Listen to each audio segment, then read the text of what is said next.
Alright guys, so it's been a little bit since I've done a video.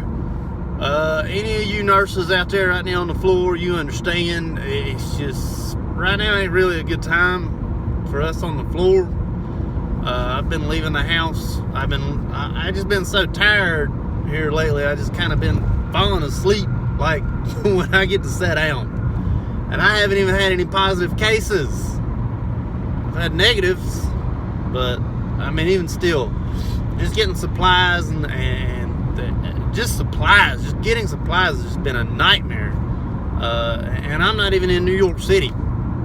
So anyways, that's my apology and kind of my excuse as to why I ain't made no videos in a little while.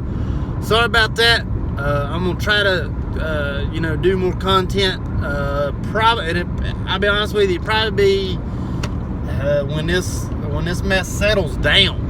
I mean, like I said, I ain't even had no positives, and it's just been crazy for me, especially this last week. In any case, purpose of this video, let's talk about career changes. As I've discussed before, in 2008, I lost my job. I was working on Chevrolets. I was working on the old Chevys. And in 2008, I lost my job, and I became a nurse. With this corona mess that we have going on right now, this COVID-19, that is affecting plenty of workers, 6.6 million at this point in time, April 10th, 2020. 6.6 million Americans are out of work. I believe somebody said that's 1 out of every 10 American workers. This thing is getting everyone. There are even nurses losing their jobs right now. Nurses at specialty doctors' offices that are being laid off. Things like that. So let's see if I can maybe put myself in the frame a little bit better. There we go. Anyways, back to my point. I believe we're going to start seeing a lot of people kind of change their career path here in the next year or two. And I would say if you were born anywhere from, my mother is like the youngest baby boomer you could be.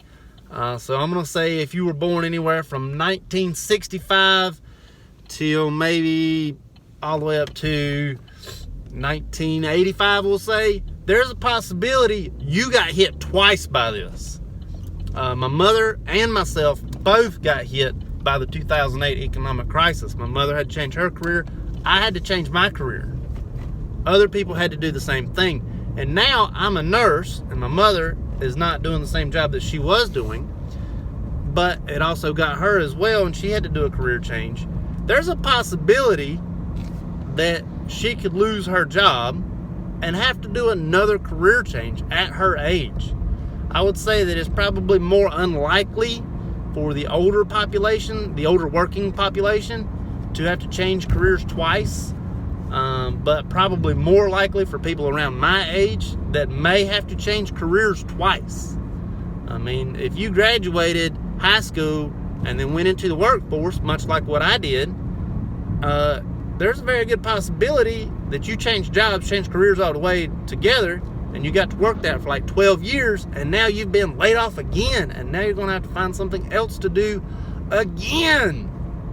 I would even say that there's a possibility that college graduates, 4-year university graduates, are going to have to do the same thing. I don't know, because I wasn't a 4-year university graduate of, during the 2008 economic crisis. I'm just going to say I wasn't a graduate at the time. I have since, I graduated community college, so I will just say, a college graduate.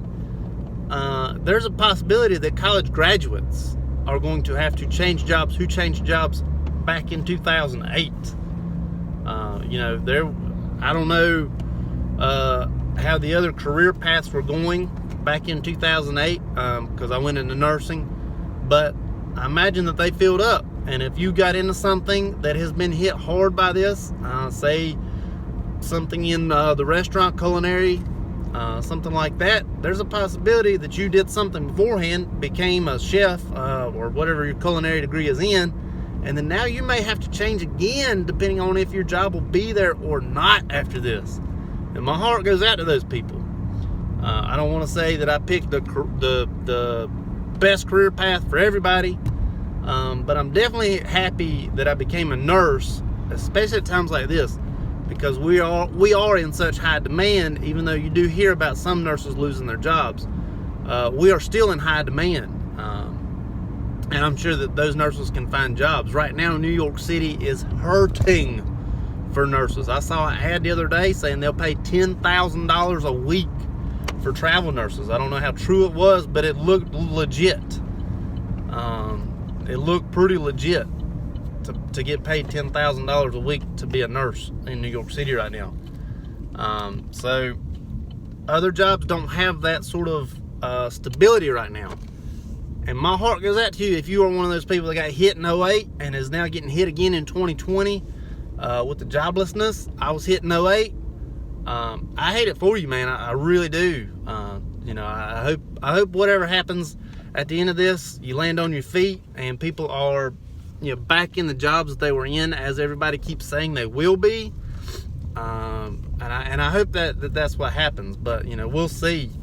We'll see how it all works out. So if you're out there hanging out at the house, stay at the house. Don't get out unless you need to get out. I gotta get out. I gotta go to work.